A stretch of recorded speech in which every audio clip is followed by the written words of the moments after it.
स्त्री प्रत्यय प्रकरण में आपका हार्दिक स्वागत है। मैं डॉक्टर उज्ज्वल गोस्वामी, सह आचार्य, राजकीय डूंगर महाविद्यालय बीकानेर में कार्यरत हूँ। स्त्री प्रत्यय प्रकरण के कुछ वीडियोज हमने इससे पहले बनाए थे, जिसमें अनेक सूत्रों के द्वारा सिद्ध होने वाले पदों की रूप सिद्धि देखी थी।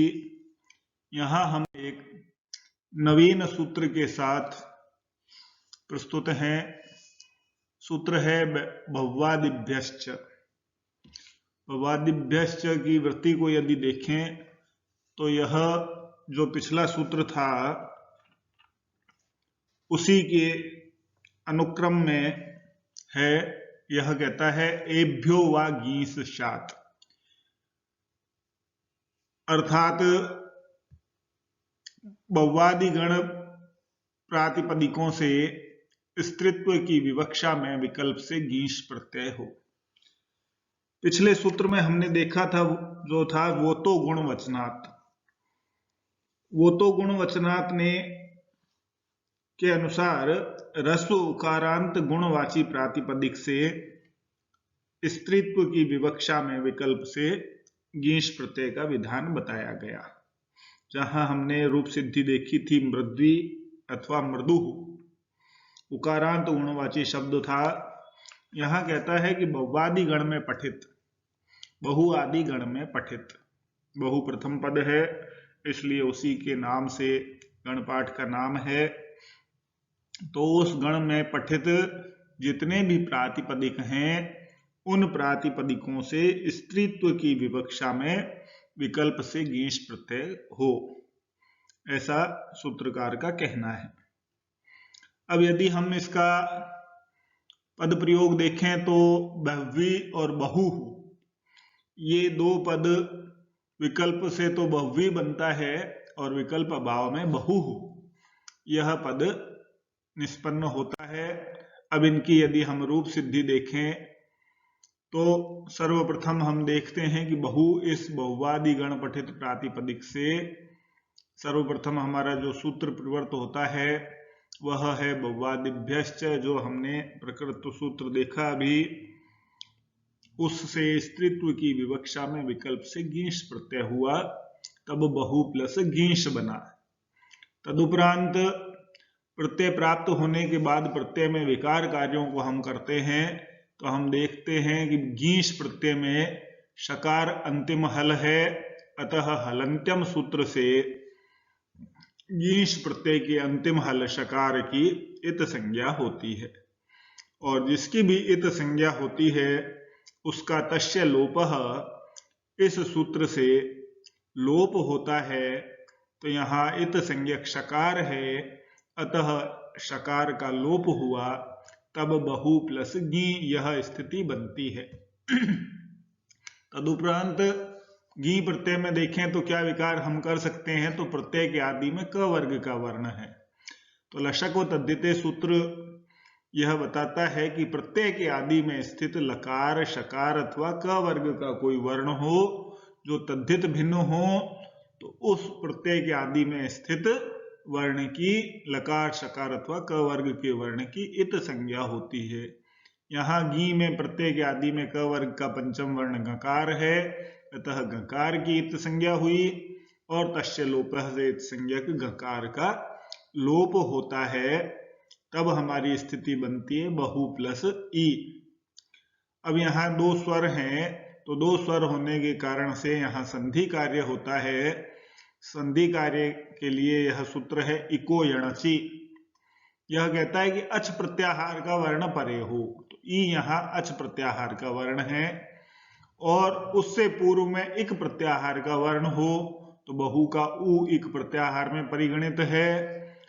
तो सूत्र के अनुसार अच परे होने पर इक को यण आदेश होता है, तो उ को यण आदेश होगा। तो क्या आदेश होना चाहिए, तो जैसा हम जानते हैं यथा संख्याम अनुदेशः समानाम, इस सूत्र से आदेश और आदेशी समान संख्या में हो तो आदेश क्रमानुसार होते हैं। तो इक में 4 वर्ण ई, उ, री और री वर्ण आते हैं। इसी प्रकार यण में 4 वर्ण आते हैं, य, व, र, ल। तो समान संख्या में आदेश और आदेशी होने पर क्रमशः आदेश क्रमानुसार होता है, तब उ को हम कहते हैं कि यण वकार आदेश होता है। तब हमारी स्थिति बनती है बहुवी। यह शब्द विकल्प से बनता है, क्योंकि बहुवादी गण में पठित से विकल्प से हमने गीश प्रत्यय किया है। तो विकल्प अभाव में जब हम गीश प्रत्यय की प्राप्ति नहीं करेंगे तो हमारा मूल शब्द बहुप्रातिपदिक था।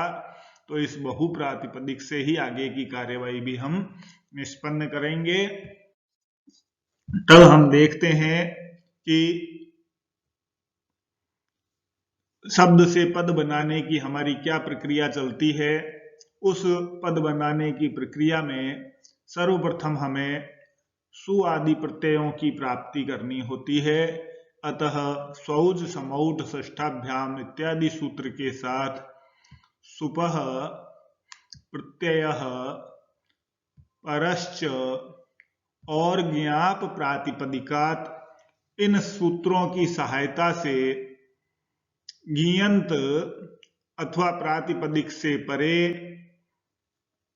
हमारे पास 2 स्थितियां हैं, एक तो बहुवी और दूसरा बहु। तो बहुवी शब्द तो ज्ञियंत है और बहु प्रातिपदिक है। अतः ज्ञियंत और प्रातिपदिक से परे यदि हम देखें प्रथमा विभक्ति एक वचन की विवक्षा में हमें रूप सिद्ध करना है, तब हम द्वयेकयोर द्विवचनैक वचने इस सूत्र से प्रथमा विभक्ति एक वचन की विवक्षा में सुविभक्ति प्राप्त होती है। तब हमारी स्थिति बनती है बहुवी, बहु, सु। अब इस अवस्था में यदि हम देखें तो सु जो है वह उपदेश है और उपदेश में अनुनासिक अच उकार है।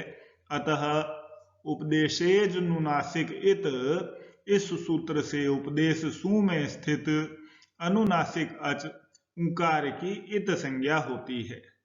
तस्य लोपः सूत्र से इत संज्ञक उकार का लोप हो जाता है। तब हमारी स्थिति बनती है बहुवी, बहु, स। तदुपरांत यदि ज्ञियंत प्रातिपदिक से हम यहाँ स्थिति देखेंगे, बहुवी प्लस स जो स्थिति है, उस अवस्था में हलंग्याभ्यो दीर्घात सुतिष्य प्रक्तम हल सूत्र से ज्ञियंत बहुवी शब्द से परे सु के अप्रक्त हल सकार का लोप हो जाता है। बहुवी शब्द क्या है? ज्ञियंत है, ई प्रत्ययांत है। अतः सूत्र हमारा कहता है हलंत, ज्ञियंत, आबंत और दीर्घ शब्दों से परे सु, ती और सी के अप्रक्त हल का लोप हो जाता है। अतः यहाँ ज्ञियंत बहुवी शब्द से परे सु के सकार का लोप हुआ। तब हमारी स्थिति विकल्प की अवस्था में बहुवी इस रूप में सिद्ध होती है। और विकल्प अभाव जब हम देखेंगे, क्योंकि बहु शब्द जो है वह न तो हल है, न ज्ञियंत है, न आबंत है, न दीर्घ है, ऐसी स्थिति में बहु से परे पदांत सकार है। तब पदांत सकार की प्रक्रिया यदि हम देखते हैं तो सर्वप्रथम पदांत सकार को ससजुसो रू सूत्र से रू आदेश हुआ करता है। तो पदांत सकार को रू आदेश हुआ, तब हमारी स्थिति बनी बहु प्लस रू। अब रू को भी यदि देखें तो अनुनासिक अच वाला रू है, उपदेश है क्योंकि सूत्र से प्राप्त हुआ है। अतः उपदेशेज अनुनासिक तो सूत्र से उपदेश रू में स्थित अनुनासिक अच उकार की इत संज्ञा हो जाती है। और तस्य लोपः सूत्र से इत संज्ञक का नित्य लोप होता है। अतः यहाँ उकार इत संज्ञक होने के कारण लोप को प्राप्त हुआ। तब बहु र बना। अब र को यदि हम देखें तो यह विराम में स्थित है। विराम का तात्पर्य हम कह चुके हैं कि जिसके आगे कोई अन्य वर्ण न हो। तो विरामोवसानम सूत्र से विराम में स्थित होने के कारण यहाँ रेफ की अवसान संज्ञा होती है। और अवसान संज्ञक रेफ को नित्य विसर्ग आदेश होता है खरवसानयोर विसर्जनीय इस सूत्र से। तब हम देखते हैं कि हमारा जो विकल्प भाव में बहु यह रूप निष्पन्न होता है। अब यहाँ कुछ लोगों का विचार यह है कि बहु शब्द गुणवचन है, अतः इससे वो तो गुणवचनात् इस उदंत गुणवाची मान करके इससे वैकल्पिक गीस सिद्ध था। यहाँ उसका ग्रहण अगले सूत्र में अनुवर्ती के लिए ही किया गया है, परंतु कुछ वैयाकरणों का कहना है कि बहु शब्द बहुगण वतुड़ती संख्या इस सूत्र के द्वारा संख्यावाचक है, संख्या संज्ञक है।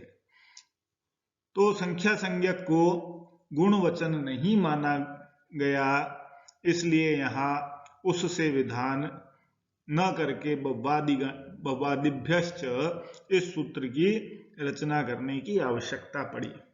तो यह विशेष बात यहाँ पर ज्ञातव्य है, ध्यान रखने योग्य है कि यदि हमें कोई कहे कि बहु शब्द गुणवचन है, तो बहु गुणवचन नहीं है, अपितु वह संख्यावाची शब्द है और संख्यावाची शब्द गुणवचन नहीं माना जाता महाभाष्य के प्रमाणानुसार। अतः इसे संख्यावाचक मान करके गुणवचन का कार्य नहीं किया जा सकता। तब हमारी स्थिति बव्वादिभ्यश्च सूत्र से विकल्प से गीश प्रत्यय प्राप्त करके सिद्ध होती है बहुवी, और विकल्प भाव में जब गीश प्रत्यय प्राप्त नहीं होगा तो बहु शब्द से सुविभक्ति प्राप्त होकर के सु को विसर्ग आदेश होता है, तब हमारा रूप बहु सिद्ध होता है। धन्यवाद।